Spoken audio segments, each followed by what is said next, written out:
그 보이지 않는 뭐 생식기라든지 엉덩이라든지 뭐 배 안쪽이라든지 이런 데 점은 내가 숨겨진 재물, 그러니까 초년에는 보이지 않지만 나이가 들수록 노년에 금전으로 부로 돈으로 재물로 늘릴 수 있는 복점들.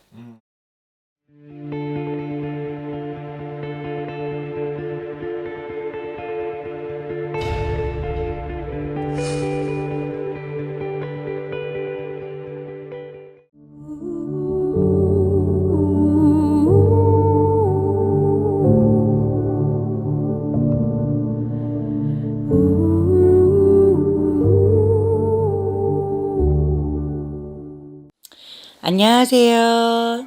나라대신궁 나람 명제신당입니다. 반갑습니다. 이제 뭐 관상학에서는 상당히 어떤 점이라든지 어떤 이런 여러 가지 부분들을 이제 상당히 이제 또 이제 어떤 논리적으로 풀잖아요. 근데 그랬을 때 이런 점의 위치나 이런 것들이 필연적으로 생겨난 거지 않을까. 근데 이제 사실 뭐 점이 하나도 없는 사람은 없잖아요. 뭐 목에 점이 많은 사람, 얼굴에 많은 사람, 요즘에는 미용 때문에 점을 또 많이 빼기도 하고. 근데 그 점이 또 있어야 되는 분들이 있어요. 이 점이 있어야 이 분에게는 복이고 그게. 그리고 저처럼 저 입술 옆에 점이 있잖아요.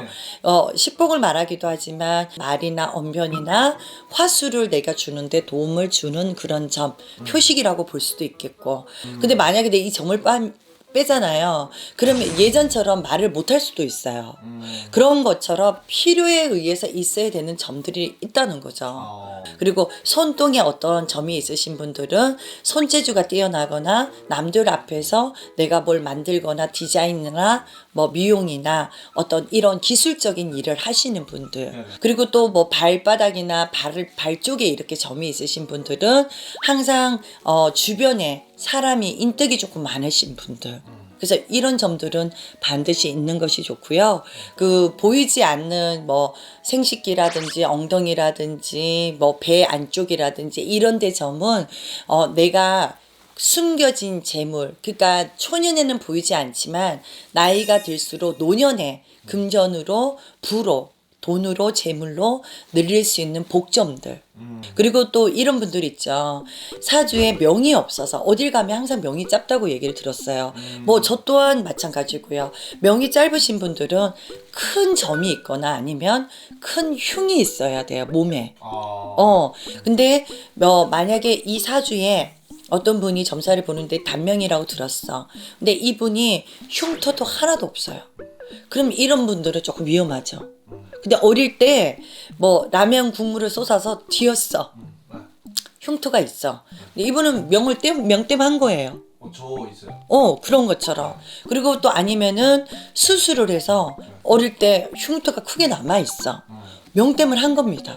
그래서 요즘엔 흉터 제거 수술도 많이 하고 하는데 있을 끈은 반드시 저는 있어야 된다고 생각을 해요. 그리고 또 세 번째는 어떤 고질병을 가져야 명을 이어가시는 분들이 있어요. 나는 왜 이렇게 선생님 병을 달고 살까요? 매일같이 약을 먹어야 돼요. 근데 이분들을 보면은 대체적으로 사주에 명이 없어요. 그러니까 이런 고질병으로 죽지는 않아요. 하지만 약을 먹어서 명을 연명하시는 분들도 있다는 거죠. 물론 지긋지긋하고 약을 먹는 거 안 아프고 건강하면 좋지만 이런 분들이 흉도 없고 점도 없고 약도 안 먹으면 명이 짧아요. 그래서 수명을 이어가려면 우리 사주나 우리의 몸의 오행의 기운은 사람의 기운을 제대로 순행을 하기 위해서 어떤 거든지 표적을 준다는 거죠. 점으로 표적을 주든지 흉터로 주든지 어떤 약을 먹어서 이 사람의 명을 연장하게끔 하는 부분들이 있습니다. 제일 중요한 건 저는 항상 건강이라고 생각해요. 건강이 있어야 돈도 벌고 할 거잖아요. 그죠? 그러니 여러분들한테 있는 점, 흉터, 그리고 또 먹는 약들 다 불평불만 가지시지 마시고요. 다 명이 있어야 복이 있는 거니까 그게 무조건 나쁜 게 아니라는 거를 꼭 잘 아시면 좋을 것 같아요. 오늘은 여기까지 할게요. 감사합니다.